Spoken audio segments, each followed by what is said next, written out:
a partir de las 5 de la tarde. Ahora no, pero me acordé de esto que mis hijos veían siempre. A ver si lo podemos ver y quién se acuerda. Cerebro, ¿qué vamos a hacer esta noche? Cerebro, ¿qué vamos a hacer esta noche? Lo mismo que hacemos todas las noches, Pinky. Tratar de conquistar al mundo. Cerebro, ¿qué vamos a hacer esta noche? Lo mismo que hacemos todas las noches, Pinky. Tratar de conquistar al mundo. Cerebro, ¿qué vamos a hacer esta noche? Lo mismo que ¿Alguien hacemos. se acuerda de ese dibujo animado? ¿Quién se acuerda? Levante la mano. ¿De su niñez o de sus hijos? Yo me acuerdo que mis hijos miraban este dibujo animado de Pinky y Cerebro, ¿no?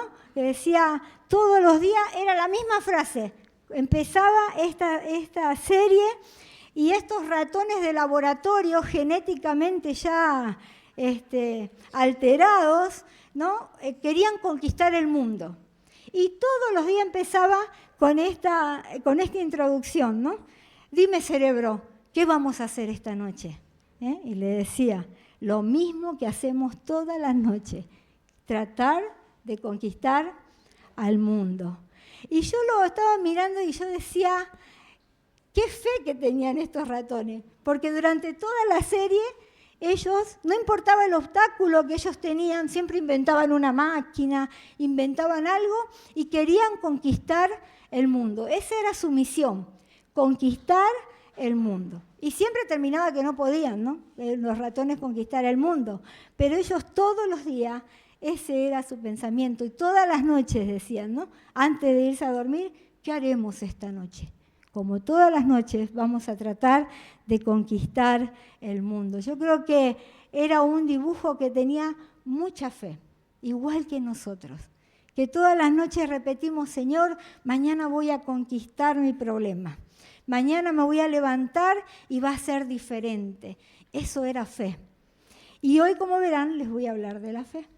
No les voy a hablar de conquistar el mundo. Les voy a hablar de tener fe para poder hacer, alcanzar, llegar a nuestras metas con fe en el Señor. Pero primero para eso vamos a ver qué es la fe. Todos saben que en Hebreos, capítulo 11, versículo 1, es el versículo que muchas veces recitamos de memoria. ¿Qué es la fe? ¿Qué dice la palabra? La fe es pues la certeza de lo que se espera y la convicción de lo que no se ve. En Hebreos siempre recitamos, es el primer versículo, ¿no? Y uno de los primeros versículos que aprendemos cuando somos cristianos. Es pues la fe, la certeza de ¿qué? De lo que no se espera. O sea, estar convencido de que estoy esperando algo, ¿no? Y la convicción de lo que no veo. Y en otra frase, en otra definición que les puse ahí, la fe es confiar en lo que Dios ha dicho y actuar como si fuera real, aunque todavía no lo vemos. Esa es la otra traducción de Hebreos 11:1. Confiar en lo que Dios ha dicho y actuar como si fuera real, aunque todavía no lo hayamos visto. Porque muchas veces decimos, sí, tengo fe, pero no actúo como una persona de fe. Sigo con miedo, sigo con temores, sigo con dudas y me preguntan, ¿y lo vas a lograr? Y no sé. Entonces, ese no sé ya cambia la fe que tenemos, ¿no? Porque nuestra boca empieza ya a proclamar cosas que no son palabras de fe, sino que empezamos a hablar de forma negativa. Y la fe tiene 3 componentes que vamos a aprender hoy. 3 componentes tiene la fe. ¿Cuántos componentes tiene la fe? 3 componentes.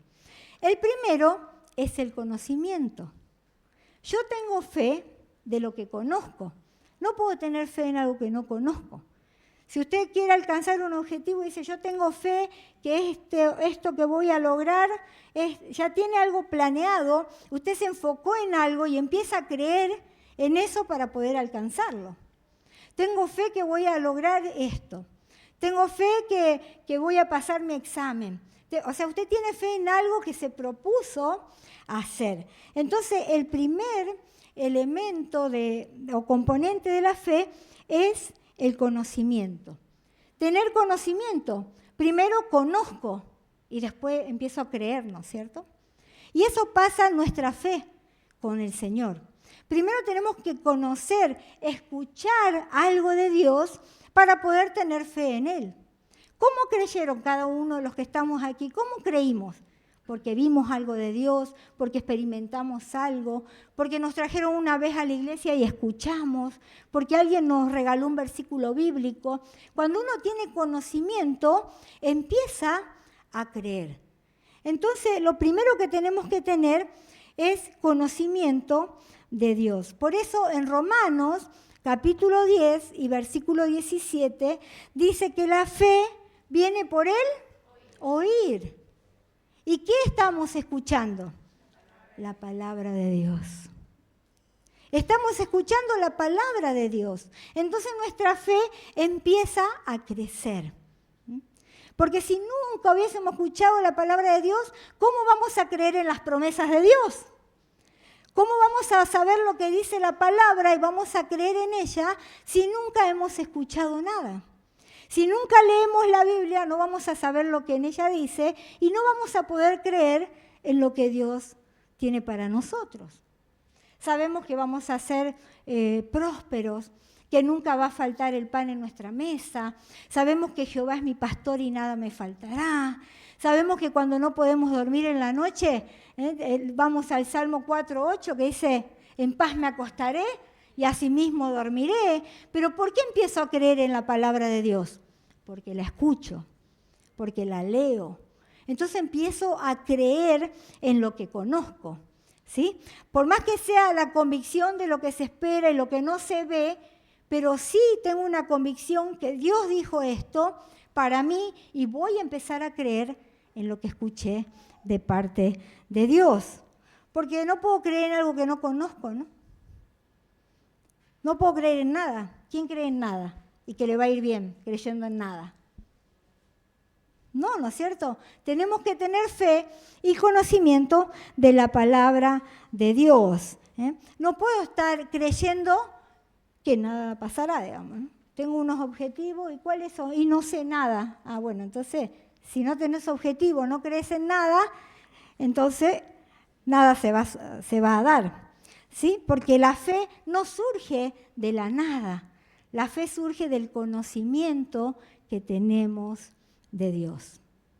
Por eso Pablo decía, la fe viene por el oír la palabra de Dios. Y como hoy estamos escuchando la palabra de Dios, nos vamos a ir llenos de fe en esta mañana. Porque algo de lo que la palabra de Dios diga va a ser para nuestras vidas. Lo vamos a tomar para nosotros, ¿sí? Entonces, primero recibimos la información oyendo. Luego entendemos lo que dice y finalmente respondemos creyendo a lo que la palabra de Dios dice para nuestras vidas. Entonces, el primer componente es el conocimiento. Tenemos que tener conocimiento de lo que Dios dice en nuestras vidas para que esa fe empiece a actuar en nosotros. El segundo componente es la apropiación. Una vez que yo escucho la palabra de Dios, digo, esto es para mí. De esto me voy a aferrar porque la palabra de Dios es para mí. Me apropio de lo que Dios dice. Entonces, ¿qué hago? Decido creer. Decido creer, decido tomar lo que Dios tiene para mí. Dios nos ofrece muchas cosas, pero muchas veces no creemos lo que Dios nos está ofreciendo. Entonces, aparte de escuchar y empezar a tener fe, apropio eso que estoy escuchando para mi vida. Lo apropio para mí. El Señor me ofrece salvación. Mucha gente la toma y otras personas no la toman. ¿Cuánta gente pasa por la iglesia y así como pasó, escuchó, no tomó la salvación? Y sigue sin Cristo, porque es una decisión. Yo me apropio de lo que Dios me está ofreciendo. La salvación es por fe. Algunos no creen, otros creemos. y nos las agarramos para nosotros, nos apropiamos, una sanidad. ¿Por qué venimos y pedimos oración? Porque creemos que Dios puede hacer un milagro en nuestras vidas. Si no, ¿para qué venimos? Entonces ahí está, la fe empieza a actuar en nosotros y nos apropiamos de lo que Dios tiene para cada uno de nosotros. Y lo tercero es la fe es importante, es fundamental para nuestras vidas. Porque le decía, lo primero que nos ayuda a la fe, si creemos, es a ser salvos. Porque somos salvos por fe, por gracia, pero tenemos que creer en esa gracia. Dice Juan capítulo 3, versículo 18. El que en él cree no es condenado. El que en él, ¿qué? Cree no es condenado. Pero el que no cree ya ha sido condenado, porque no ha creído en el nombre del unigénito Hijo de Dios. Fíjense qué importante que es la fe. Lo primero que nos da la fe es la salvación. Escuchamos de Jesús, creemos en Jesús, creemos que nos puede salvar y nos apropiamos de eso para nosotros. Nos apropiamos para nosotros y la fe nos va a dar salvación. ¿Lo cree? ¿Qué pregunta, no? ¿Lo cree? Hablando de la fe. Entonces, la fe no es cualquier cosa. La fe es muy importante en nuestras vidas. Creer es muy importante. Creer en lo que Dios dice para nosotros es muy importante. Porque para comenzar nos da la salvación. La fe siempre, acuérdense de esto que le voy a decir, la fe siempre va acompañada de una acción. No podemos decir que tenemos fe y no hacemos nada. No, yo tengo fe en Dios que Él me va a dar trabajo y duermo hasta las 12. Antes buscábamos en el periódico, ¿no? Salíamos a comprar El Mundo, El Deber y buscábamos ahí los anuncios, ¿no? ¿Qué podía salir? Y uno tempranito tenía que levantarse, agarrar el periódico a las 5 de la mañana, ¿no? Para buscar empleo. Ahora habrá páginas, pero igual hay que encender la computadora y buscar. No, yo estoy esperando que el Señor me regale un auto a 0 kilómetros el 2026. ¿Y estás haciendo algo? No. Entonces la fe siempre va acompañada de una acción. Yo quiero, Señor, yo quiero. ¿Y estás ahorrando? No, porque yo me gasto toda la plata. A mí me encanta tirarme la plata. La fe siempre va acompañada de una acción. Y para ser salvo, tenemos fe, ¿no es cierto? Pero también tenemos que hacer algo. ¿Qué tenemos que hacer? Confesar nuestros pecados al Señor. Entonces la fe va acompañada de una acción. Vamos a ver qué dice Romanos, capítulo 10, versículo 9 y 10. Pablo acá era bien explícito, explica muy bien cómo la fe va acompañada de una acción para poder salvarnos. Dice así la palabra del Señor. Esta es la palabra de fe que predicamos, que si confesares con tu boca que Jesús es el Señor y creyeres en tu corazón que Dios le levantó de los muertos, serás salvo. Hay dos cosas ahí, ¿no? ¿Qué dice primero? Si confesás con tu boca y crees en tu corazón, hay fe y hay una acción. Confesar que el Señor resucitó y Dios lo levantó de los muertos. Porque, dice, con el corazón se cree, sí, todos creemos. Con el corazón se cree para justicia, pero con la boca se confiesa para salvación. Porque todos podemos creer en Dios, pero si nunca abrimos nuestra boca para pedir perdón a Dios por nuestros pecados, ¿dónde está el arrepentimiento? Lo que estuvimos estudiando los jueves, en vez de arrepentimiento es remordimiento. Me voy a dormir pensando, sí, hice mal anoche, metí la pata, le pelé, fui donde no tenía que ir, pero no pido perdón. Y no puedo dormir, ¿no ve? Trabaja en mi cabeza. Pero ¿dónde está la acción de pedir perdón? Entonces la fe va siempre acompañado de una acción. Tenemos que actuar. Y acá el Señor nos dice, ¿ustedes quieren ser salvos? Crean con su corazón. pero también confiesen con la boca sus pecados. Pidan perdón a Dios, reconozcan que Jesús es su Señor y su Salvador. Entonces, vemos aquí las dos cosas que van juntas. Siempre tenemos que hacer algo. La mayoría de las veces algo tenemos que hacer, aparte de tener fe. Y yo les puse ahí una frase: Dios piensa siempre en nosotros. ¿Ustedes saben que Dios piensa siempre en nosotros? ¿Pero qué le puse abajo? Él no piensa por nosotros, porque tenemos libre albedrío. Entonces nosotros decidimos pensar. Él siempre está pensando: yo quiero que a mi hija le vaya bien. Yo tengo pensamientos de bien para Marisa. Yo tengo cosas hermosas para Marisa. Pero Él no decide por mí. Él no piensa por mí. Él piensa en mí. Pero yo soy la que tengo que tomar la decisión de actuar, aparte de creerle. Tengo que hacer algo. Tengo que proyectarme. Tengo un proyecto, sí, tengo un proyecto. Empiezo a orar por ese proyecto, pero también empiezo a hacer algo por ese proyecto. Señor, abrime puertas. Señor, dame creatividad. Señor, quiero tener una casa bonita. Bueno, ¿qué estás haciendo para tener tu casa bonita? ¿Estás ahorrando? ¿Estás comprando ladrillo? ¿Estás comprando una bolsa de cemento? Me quiero ir de vacaciones. Algún día me voy a ir en un crucero. Algún día, pero estoy ahorrando. Ya saben cuando me vaya porque yo ahorré. Quiero. Entonces, ¿cómo no? ¿Creo en Dios? Claro. Pero Dios no me va a venir y me va a decir: mirá, Marisa, el 31 de diciembre... salvo que use a alguien y me regalen los pasajes, pero eso ya es otra cosita de Dios conmigo. Entonces siempre Dios piensa en nosotros, pero nosotros también tenemos que pensar cómo poner en práctica la fe que tenemos.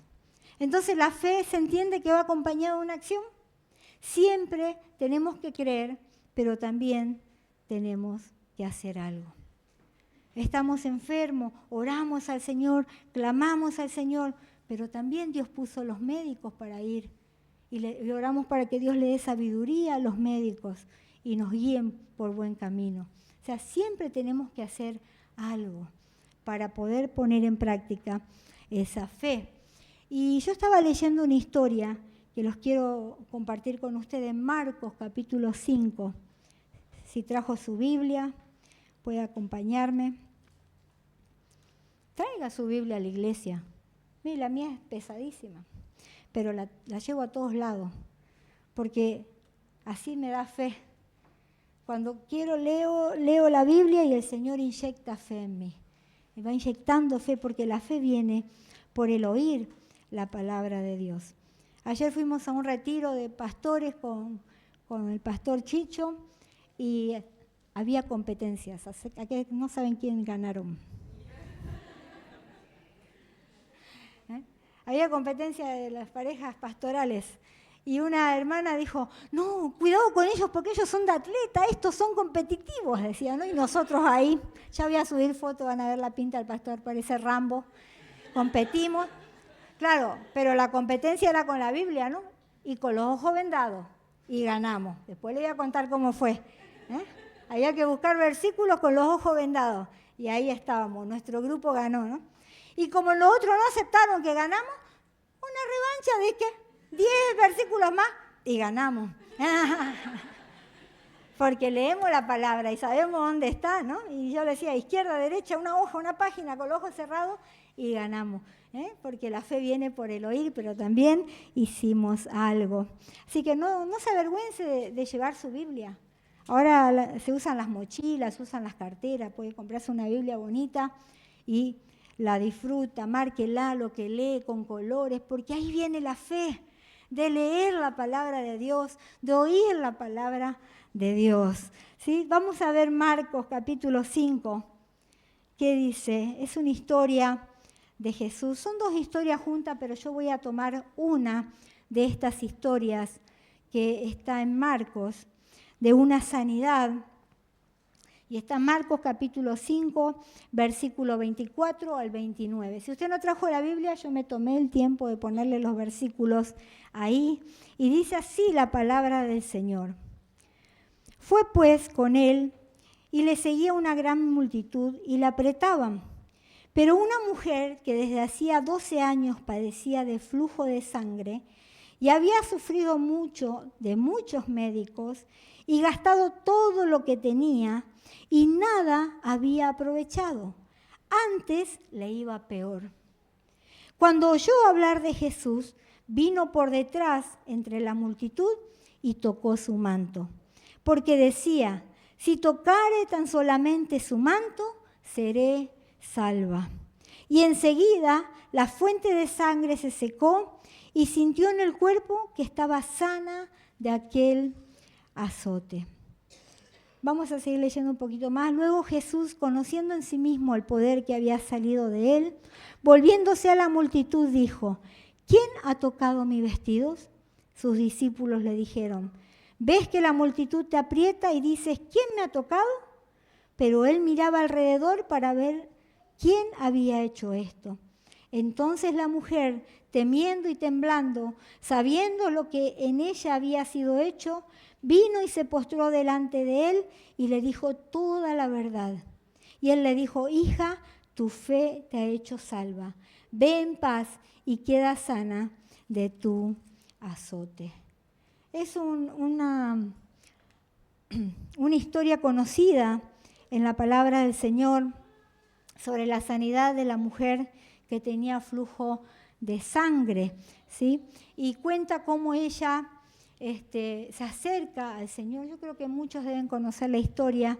Y se acerca en medio de la multitud y para poder llegar al Señor. Y no es una historia cualquiera, porque cuando uno empieza a estudiar cómo era la cultura de esa época, por qué esa mujer sufrió tantos años de esa enfermedad del flujo de sangre. Si fuese hoy, seguramente ya le estarían dando hormonas o le habrían dicho que era una fibrosis y se la operaban y se la retiraban, o cauterizaban algo. Pero en esa época no había la medicina que hay ahora. Esta mujer comenzó con esa enfermedad de flujo de sangre y tenía un problema que para la época en que ella vivía, para la época en que se desarrolló esta historia, las mujeres que tenían flujo de sangre eran consideradas inmundas. Eran consideradas inmundas. Y a veces es un poquito complejo entender esto porque en la sociedad que vivimos hoy no es así. Entonces yo le voy a leer Levíticos, si usted quiere me acompaña, Levítico capítulo 15 del 19 al 25, solo para que entendamos la situación que vivía esta mujer. Ellos, ustedes saben que se regían por la ley de Moisés, y la ley de Moisés decía lo siguiente. Después, si usted quiere leer todo este capítulo en su casa, es muy interesante para uno acomodarse en el contexto de la historia que estaba pasando. ¿Por qué fue tan importante que esta mujer acudiera a Jesús con esa enfermedad y fuera sanada? Dice así, si usted lo tiene, Levítico 15 del 19, escúchelo cómo era el tema de esta mujer. Cuando la mujer tuviere flujo de sangre y su flujo fuere en su cuerpo, 7 días estará apartada. Y cualquiera que la tocare será inmundo hasta la noche. O sea que si alguien tocaba a esa mujer, se iba a convertir en una persona inmunda hasta la noche. Todo aquello sobre lo que ella se acostare mientras estuviera separada, también será inmundo.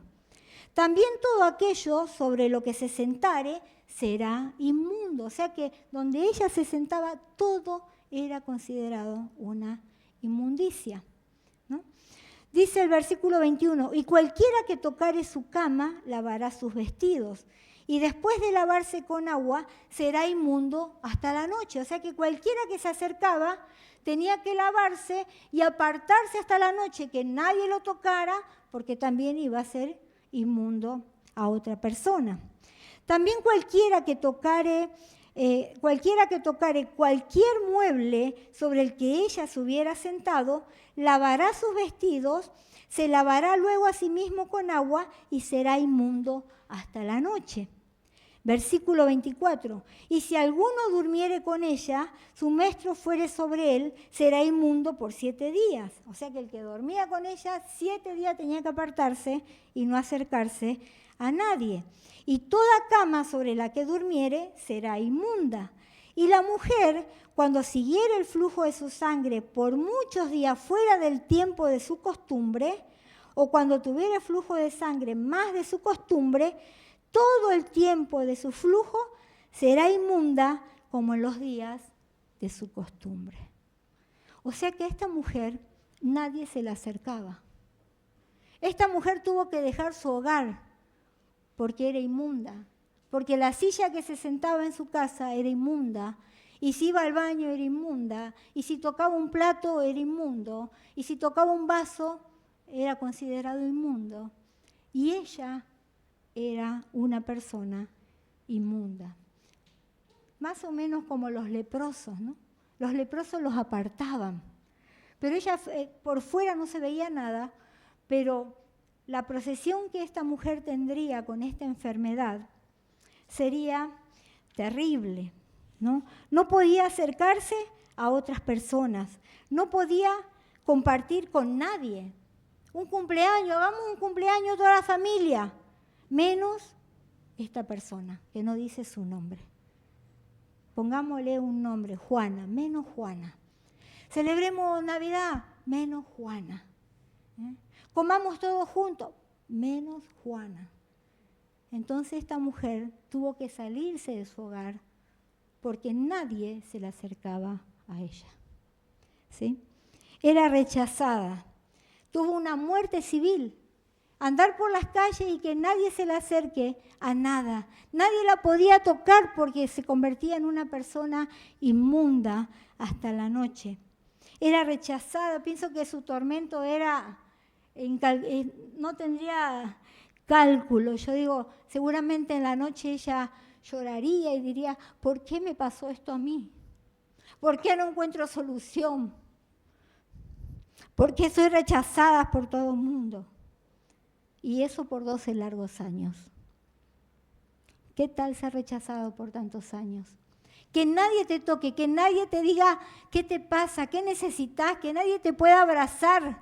Cuando el ser humano lo que necesita es tener ese contacto, ese afecto físico, sentir el amor de las personas.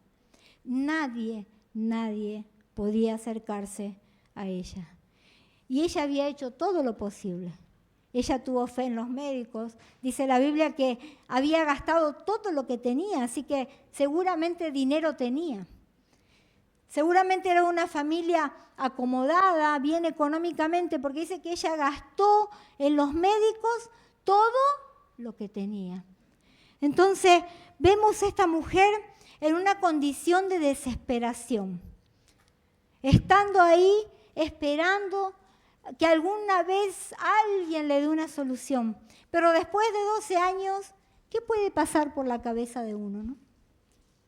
Ya no hay solución para mí. Nadie me va a tocar. Nadie se quiere casar conmigo. ¿Por quién se iba a casar con esta mujer? Si el que la tocaba era inmundo.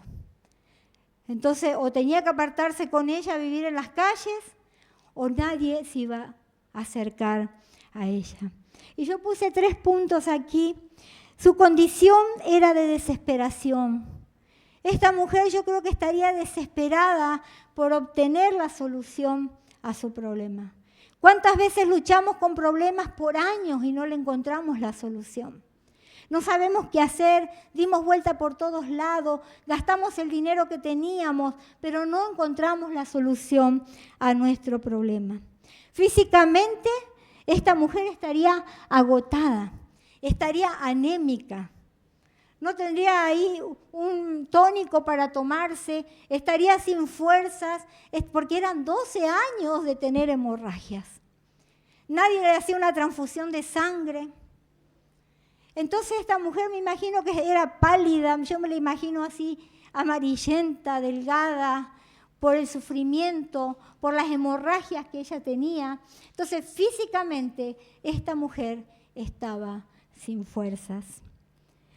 Después pensé espiritualmente, ¿cómo estaría espiritualmente? ¿Cómo se sentiría de agotada, ¿no? De no poder hablar con la gente, de no poder, poder ir al templo, menos al templo, no podía ni acercarse al templo, porque era una mujer inmunda. Y ellos buscaban a Dios en el templo. Los judíos iban al templo a escuchar lo que decía Dios. Y esta mujer ni siquiera podía acercarse porque todos decían, es inmunda, es inmunda. Pienso que espiritualmente estaría también vacía, deshecha, cansada, solitaria, porque no podía ni siquiera acercarse a Dios porque ellos no conocían la gracia como conocemos nosotros.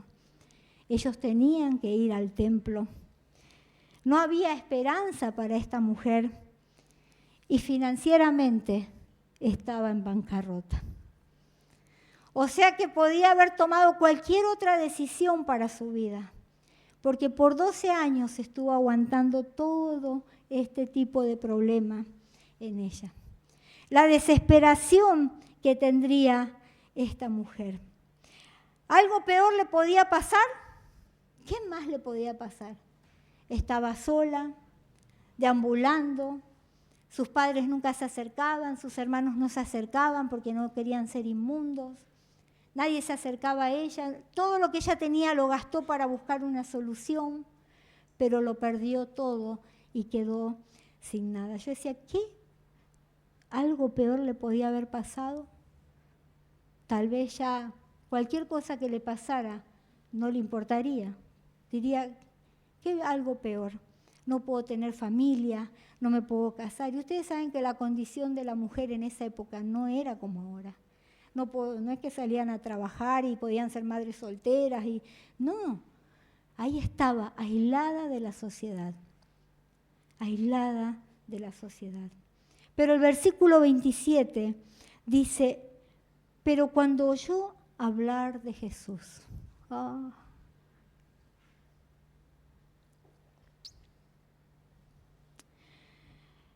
tuvo fe.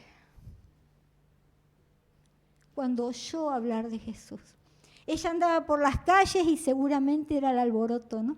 Y ahí venía Jesús con Jairo, porque estaban yendo a sanar a la hija de Jairo. Y el alboroto de la gente porque quería ver el milagro. Y ella había escuchado hablar de Jesús. Entonces ahí vino un poquito de fe. Y hay una esperanza. Alguien habló de uno que está haciendo milagros. Alguien habló de uno que puede ayudarme. Alguien habló de uno que me va a dar esperanza. Y la fe comenzó en ella. Y dijo, esta oportunidad no se me va a escapar. No importa que digan que soy inmunda. Cuando ese tal Jesús vaya, yo voy a correr. Y aunque sea, voy a tocar su manto. Dice el versículo 27, cuando oyó hablar de Jesús. Y la fe viene por el oír. ¿El oír qué? ¿Los chismes? La palabra de Dios. Y ella escuchó hablar de Jesús. La Biblia lo dice. Tuvo fe porque oyó hablar del Maestro. Entonces hizo algo. Vino por detrás entre la multitud y tocó su manto. ¿Qué hizo? Accionó. Escuchó hablar de Jesús y dijo, esta es mi oportunidad. Voy a hacer algo, no se me va a escapar. La fe va acompañada de una acción. Dijo, no me importa que me echen, que me saquen, que me empujen, que todo el mundo sabe que soy inmunda. Cuando Jesús pase, yo voy aunque sea a tocar ahí el borde de su manto y voy a ser sanada. Dice, cuando oyó hablar de Jesús, vino por detrás, entró entre la multitud y tocó su manto. Y el versículo 28 dice, porque decía, si tocare tan solamente su manto, seré salva. Y ahí puso su fe en acción. Pero ¿cuándo entró la fe? Cuando ella escuchó hablar de que había una solución y dijo, voy a hacer algo. La fe va acompañada de una acción. Creo, pero también hago algo. Poneme lo que sigue, Kili. Escuchó hablar de Jesús. Vino la fe, accionó y esperó por un resultado. Escuchó de Jesús, vino la fe en ella, hizo algo, corrió entre la multitud. Me imagino que iría así, ¿no? Pegando golpes a todo mundo, porque no es que le abriera un paso para que ella pasara, no, porque venía una inmunda ahí. Es más, capaz que se corrían solo para que no los tocara, porque después iban a ser inmundos hasta la noche. Entró la acción y esperó un resultado. Hay bendiciones, hermanos, que nos llegan porque pedimos y porque la misericordia de Dios es tan grande para con nosotros, ¿no? Oramos y pedimos y Él nos da. Pero hay bendiciones que llegan porque escuchamos, porque creemos y porque nos atrevemos a saltar los obstáculos. Esta mujer tenía muchos obstáculos en su camino. Acuérdense que la historia, si usted la leyó, iba Jairo, que era uno de la sinagoga, era el que acomodaba, era un escriba. Iban los discípulos, iban los fariseos también ahí de chusma porque querían ver qué hacía Jesús. Estaba la gente, no era fácil llegar a Jesús. Una mujer, el escriba, que era del templo, ¿no? Cuando la vieron me imagino que, uy, ¿y esta qué hace aquí? ¿Qué hace esta aquí? Sin embargo, ella se atrevió y dijo, esta oportunidad va a ser la mía, no la voy a dejar pasar. Saltó los obstáculos que tenía para llegar a Jesús. Tenemos que escuchar a Dios y a su palabra y creer. Podemos venir siempre a escuchar la palabra de Dios, pero si no creemos, no vamos a tener fe. Y si no tenemos fe, no vamos a accionar porque nos falta ese empuje. Tener la decisión de hacer lo que nos corresponde. Tenemos que ser constantes. A veces, ay, no, esto no se me dio, ya no creo más. ¿Dónde está Dios? ¿No? Y empezamos a reclamar como que fuésemos gran cosa nosotros a Dios, ¿no? ¿Por qué me hiciste esto? ¿Por qué, Señor? Como que Dios tuviera la obligación. Bueno, intentalo de nuevo. Intentalo de nuevo. Mientras haya vida hay oportunidades. Mientras esté el Señor con nosotros siempre va a haber fe. Tenemos que correr riesgo muchas veces, pero no nos animamos. Pero queremos que Dios haga su parte. ¿Y nosotros qué parte hacemos de todo esto? Tenemos que creerle a Dios, pero también tenemos que hacer nuestra parte. ¿Qué milagro estás esperando? ¿Estás esperando algún milagro? Tal vez en tu familia, en tus hijos. Ay, sí, Señor, te lo dejo en tus manos, pero ¿qué más hacemos? Mi esposa, mi esposo, pero ¿qué más hacemos? Cambia de carácter, orá, busca más al Señor. No, pero el Señor tiene que arreglar mi matrimonio. ¿Y qué estamos haciendo? No, que el Señor lo salve, total, cuando llegue el tiempo que se va al infierno, que se vaya. También el Señor nos va a pedir cuenta a nosotros de lo que hacemos, ¿no? Entonces a veces queremos que Dios solucione las cosas, pero nosotros no ponemos nada de nuestra parte. No hacemos nada por nuestra parte. No, que mi hijo no quiere venir a la iglesia, que mi hijo es un rebelde. ¿Y qué ve tu hijo en vos? Ah, ¿para qué voy a ir si están todo el día en la iglesia y mira cómo son? ¿Qué tenemos que cambiar? Queremos el milagro, creemos en Dios, pero nosotros no hacemos nada para poder obtener ese milagro. Como les dije, el trabajo, ¿no? Señor, quiero trabajo, abrime puertas de trabajo, quiero ser el mejor en lo que soy. ¿Estudiaste? No, porque el Señor me va a dar trabajo así. Sí, pero te cuento que están contratando gente con estudio. O sea, a veces queremos cosas que Dios la puede hacer, pero tampoco seamos con el Señor así, ¿no? Queremos todo de arriba, pero nosotros no hacemos nada. Entonces, Jesús nos va a dar la fe cuando escuchemos su palabra. Dios nos va a llenar de fe, pero también nosotros tenemos que hacer nuestra parte. Porque la fe va acompañada de una acción. Y esta mujer cruzó los límites. Me encantó porque cruzó los límites, no le importó nada. Dijo, fueron 12 años perdidos, ¿qué más puedo perder? Que me voten el escriba, que ese maestro se dé la vuelta y me eche, y que me diga inmunda delante de todos, ¿qué más me puede pasar? Ella agarró y tomó ese riesgo. Y dijo, voy a ir y voy a tocar, aunque sea el manto del maestro. Y me encanta porque el versículo 34, que es el último que leímos, creo que es hermoso porque Jesús dice que sintió que salió poder de él, ¿no? Y todos empezaron todavía como a hacerse la burla a Jesús, ¿no? Porque el Señor dijo, salió poder de mí. Y todos, maestro, pero si todos te están apretando acá, que hay que venir con qué poder, deja de vender humo, ¿no? A Jesús. Y Jesús dijo, no, salió poder de mí. Alguien me tocó con fe. Porque todos los que estaban alrededor no lo estaban tocando con fe a Jesús. Estaban todos ahí, lo seguían, la multitud lo apretaban, los chismosos querían ir a ver qué pasaba con la hija de Jairo. Pero a esta mujer no le importó el chisme. Esta mujer dijo, yo voy a ir, voy a tocar el manto porque sé que algo Dios va a hacer, Jesús va a hacer conmigo. Y Jesús se paró ahí, ¿no? ¿Quién me tocó? Porque salió poder de mí. Y Pedro le dijo, ¿no? Señor, todo el mundo te está apretando. No, alguien me tocó con fe. Alguien que hizo algo de mí, hizo algo para llegar hasta donde yo estoy. Y dice que Jesús se dio la vuelta. ¿Ustedes piensan que Jesús no sabía quién era? Y ahí estaba esa mujer. Y le dijo, hija, tu fe te ha hecho salva. Ve en paz y queda sana de este azote.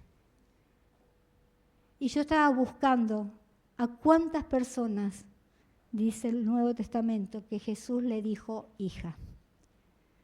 A nadie. A la samaritana le dijo mujer. Y empecé a buscar. Y a nadie lo llamó con ese nombre. ¿Saben qué? Jesús le devolvió la dignidad? Jesús le dijo hija. ¿Saben cuánto hacía? Que 12 años que nadie le decía hija. Lo primero que hizo, le devolvió la dignidad. No le dijo inmunda como todo mundo le decía. Dice que Jesús le dijo, hija, tu fe te ha hecho salva. Lo primero que le dio fue la salvación. Lo primero que le dio a esta mujer cuando Jesús habló con ella. Y le dijo después, vete, ya estás sana. Fíjense qué hermoso cómo termina esta historia. Jesús lo primero que hace es darle esa dignidad de hija. Seguramente ya nadie le decía hija. Hacía años que ella no escuchaba la voz del padre, la voz de la madre, que le decía, hija, ¿cómo estás? Jesús le dio vida. Jesús la devolvió a la vida social. Después de ese día, pensó que ha ido corriendo a su casa y decirle a todos, ya no soy inmunda, ya me limpiaron. Abrácenme. ¿Puedo darles un beso? Ahora sí puedo acercarme a la familia. Pero ella peleó por su milagro. Esperó 12 años, sí, gastó todo porque no sabía dónde acudir. Pero ese día su vida cambió. Ese día ella escuchó hablar de Jesús. Y cuando escuchó hablar de Jesús, dijo, no me importa lo que tenga que hacer. Voy a acercarme a ese hombre porque seguramente él me va a dar la solución. Y me recordaba cuando yo recibí al Señor el 17 de diciembre de 1977. Saquen las cuentas cuántos años tengo. Ya pueden sacar sus cuentas. ¿Hace cuántos años? 48 años que conozco al Señor Jesús. ¿Y cómo llegó la fe a mi casa? Yo estaba desahuciada por los médicos, tenía 9 años. Me había dado peritonitis y mi mamá me había llevado a un montón de médicos, me habían operado en una clínica privada. Recuerdo que mi papá trabajaba en el ramo, ¿cómo le dicen? En el rubro de los metalúrgicos. Entonces teníamos la clínica, como decir aquí uno va a la petrolera, ¿no es cierto? Le toca a ese lugar. Y me habían operado de emergencia y el apéndice se me había reventado y se me había desparramado todo el pus por el cuerpo. Tenía 9 años. Me operaron y me mandaron a mi casa desahuciada. Ya estoy hablando ya de hace 48 años atrás, ¿no? La medicina no era como es ahora. Y mi mamá era desesperada, me llevaba por todos los médicos.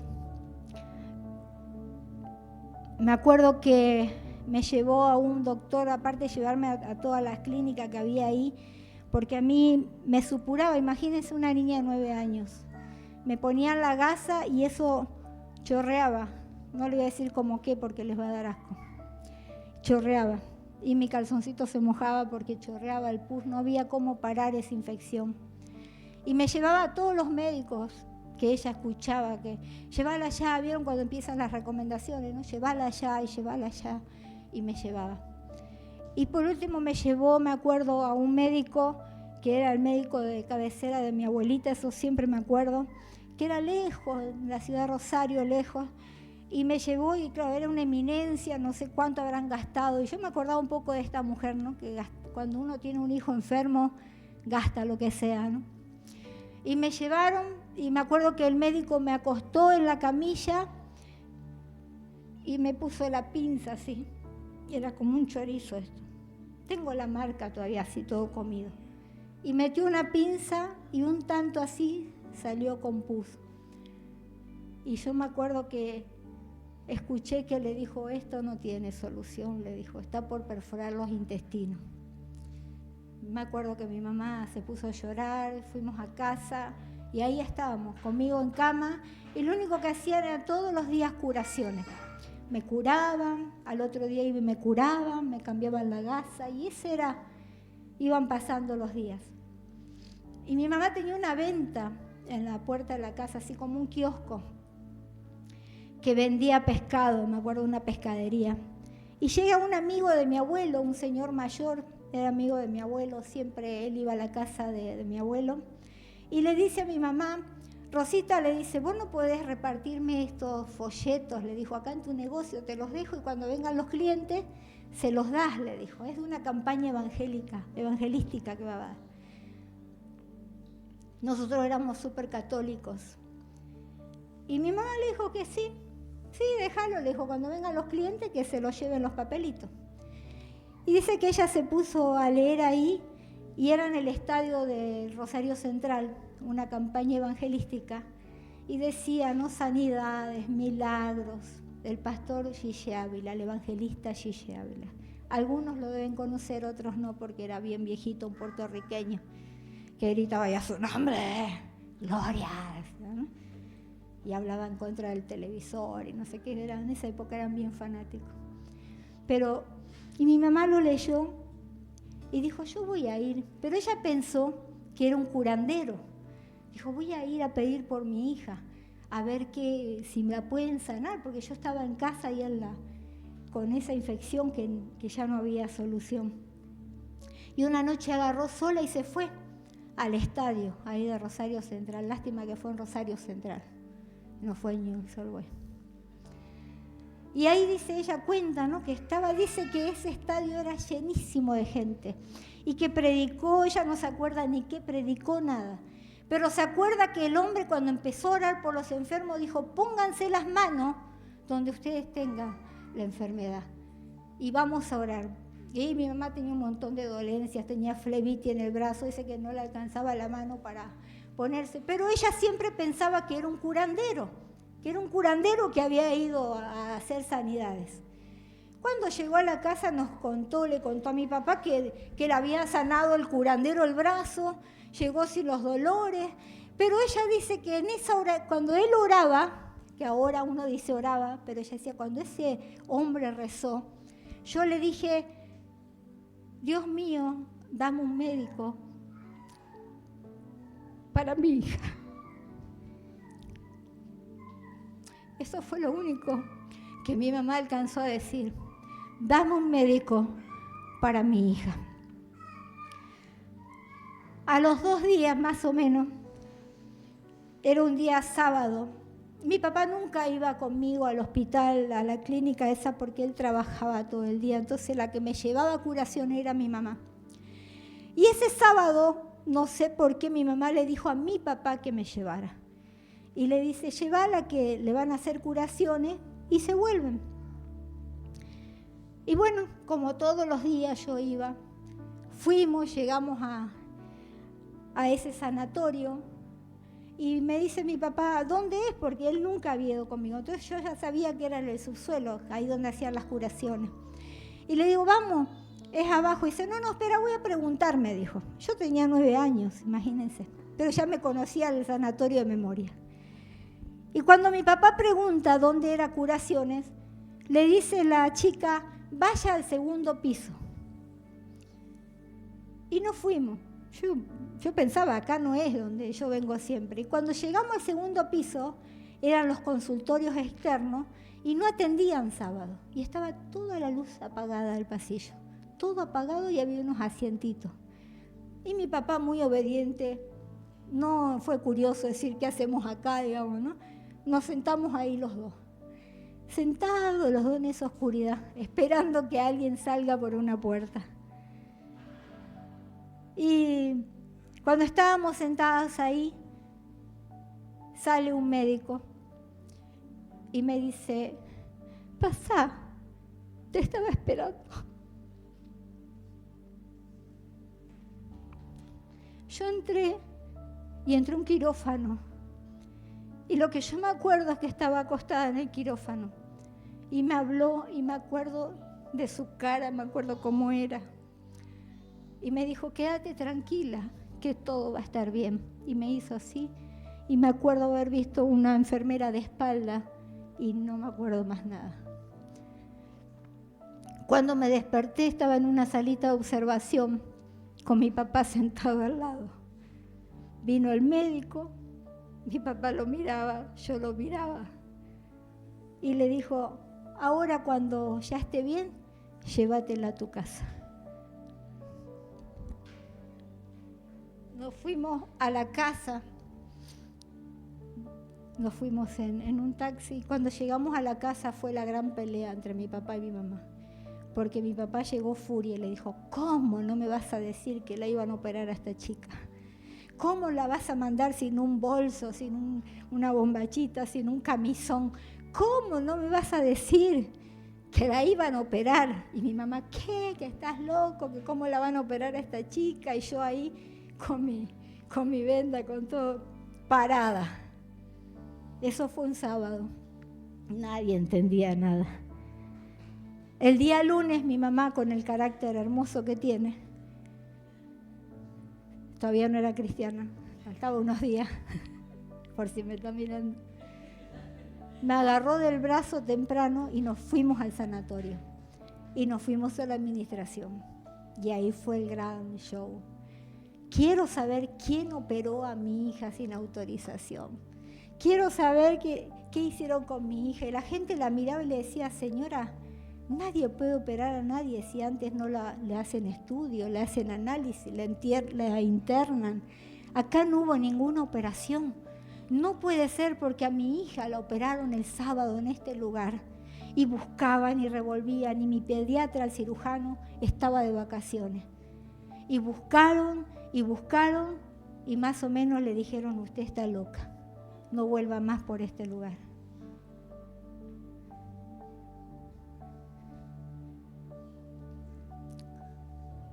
Y aquí me tienen. Yo digo que un día lo voy a ver allá en el cielo, porque yo me acuerdo de su cara, mi papá se acuerda de su cara. Y siempre decíamos entre los dos, el primero que se muera, llegá y dale un abrazo. Yo pienso que el mismo Señor se tomó el tiempo de hacerlo, porque Él tenía un propósito con mi vida. Y no cuento muy seguido mi testimonio, así yo conocí a Jesús. Y lo conocí de verdad. Y lo conocí así, cara a cara. Él me sanó. Tengo una marca, un hueco terrible aquí, pero siempre me acuerdo quién fue que cerró esta infección. ¿Quién fue que limpió todo mi organismo por dentro? ¿Quién lavó todo ese pus que había dentro de mi organismo? Fue el mismo Jesús. Pero mi mamá solo escuchó hablar y dijo, voy a ir.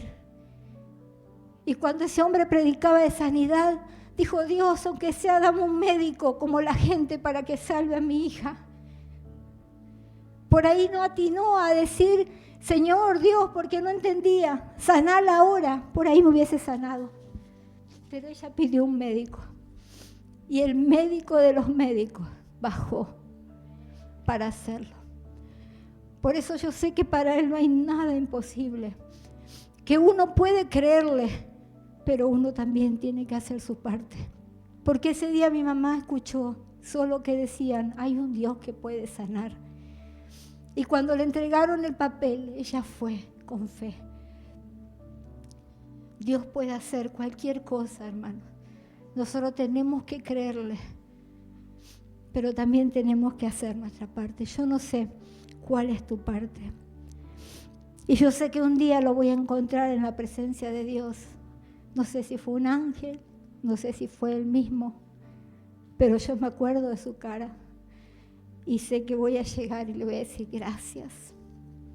Y por eso también entiendo que el día que llegue el día de que me tenga que ir, va a ser el tiempo de Él, porque los años que vivo son años de gracia.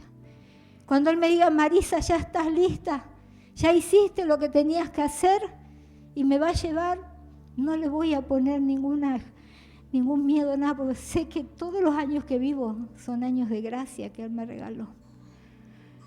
Lo único que quiero es llegar. Siempre le digo, Señor, vos sabés que lo que yo quiero es llegar a tu presencia. Tal vez me tenía que haber ido a los 9 años, pero Él ya hace 48 años que me tiene aquí, predicando, enseñando, haciendo su obra. Yo no sé si esto te va a servir para aumentar tu fe, pero no sé cuál es tu problema, no sé cuál es tu dificultad. Lo que sé es que Él lo puede hacer. Él lo hizo conmigo, lo puede hacer con vos. Y no se necesitó mucha fe, se necesitó un poquito de fe, que mi mamá solo dijo, voy a ir y voy a pedir por mi hija. No sé cuánta fue su fe en ese momento, no sé si entendió lo que hablaron ahí, pero ella sí escuchó que había alguien que podía hacerlo. Ese es mi testimonio de cómo yo conocí a Jesús. A los 3 días estábamos en una célula, en una casa, que era a la vuelta de mi casa, nunca habíamos escuchado. Y estaba ahí predicando el pastor de la célula. Y pasamos, me acuerdo que nos paramos adelante, así una casa, una sala, que estaba en construcción, ni siquiera había revoque. Y dijo, ¿quién quiere recibir a Jesús en su corazón? Y yo me acuerdo que lloré tanto esa noche. Tanto, pero yo digo a los niños nunca le digan que no sabe lo que está pasando. Porque la gente pasaba y me decía, pobrecita, está llorando. Y yo los miraba y yo les decía, yo entiendo por qué estoy llorando. Yo entiendo por qué Él hizo el milagro en mi vida y tenía 9 años, tenía todo el entendimiento de lo que Dios había hecho en mi vida. Y esa fue mi conversión y la de mi familia, a través de una necesidad. Pero cuando nosotros escuchamos que Él pasaba por ahí, mi mamá fue y Él hizo un milagro en mi vida. Pongámonos de pie en esta mañana. Yo no sé cuál es el milagro que estás esperando. Todos tenemos algo que necesitamos. Todos estamos luchando con algo. Cada uno tiene sus batallas. Cada persona tiene su batalla. Pero hoy es la mañana de decirle, Señor, acá estoy. Haz algo en mi vida. Necesito de ti, Señor. Hoy escuché tu palabra y que esta palabra llene de fe mi corazón. Habla con Dios. Señor, gracias por tu palabra. Gracias, Señor, porque tu palabra es vida, Señor.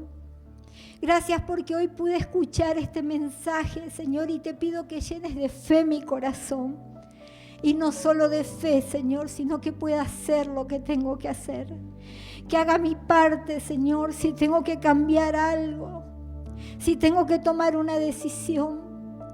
Todo lo que me acerque a ti, Señor, porque la decisión que tomó esta mujer fue de acercarse a Jesús y tocar su manto. Él puede hacerlo.